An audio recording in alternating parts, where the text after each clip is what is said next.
Good morning.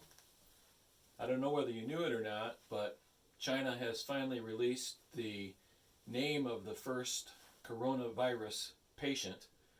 And I'd like to show it to you today, and I'd like you to say it out loud. Bless you. Well, maybe you didn't think that was funny. I thought that was good. I got a couple other things for you here this morning. A couple of reasons not to mess with a child. A little girl was talking to her teacher about whales. The teacher said it was physically impossible for a whale to swallow a human because even though it was a very large mammal, its throat was very small. The little girl stated that Jonah was swallowed by a whale. Irritated, the teacher reiterated that a whale could not swallow a human. It was physically impossible.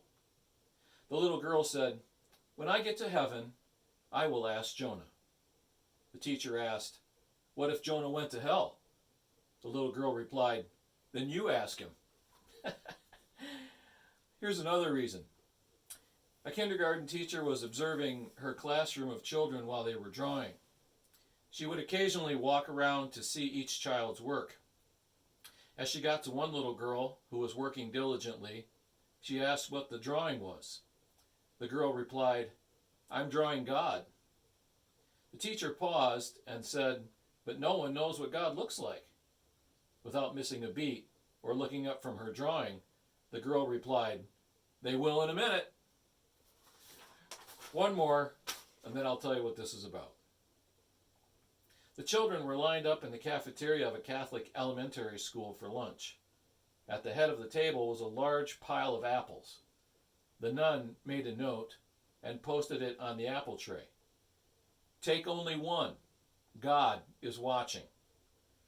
Moving further along the lunch line, at the other end of the table, was a large pile of chocolate chip cookies. A child had written a note. "Take all you want. God is watching the apples." Well, you might say, why are we being so lighthearted today? Well, it's Monday, and we've been serious about a lot of things in the last few days. And I want to remind you what the scripture says. A merry heart makes a cheerful countenance, but by sorrow of the heart, the spirit is broken. All the days of the afflicted are evil, but he who is of a merry heart has a continual feast. And in Proverbs 17, a merry heart does good like medicine, but a broken spirit dries the bones. I've given you 3 L's. Keep living, keep loving, keep looking above, and I'd like to add a 4th.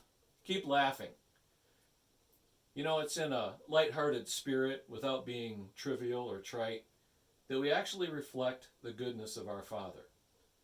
So don't be too serious about all these things. Make sure you look for the humor in life, and make sure that you reflect the glory of our God, who is the happiest being in the whole universe. I'll see you tomorrow.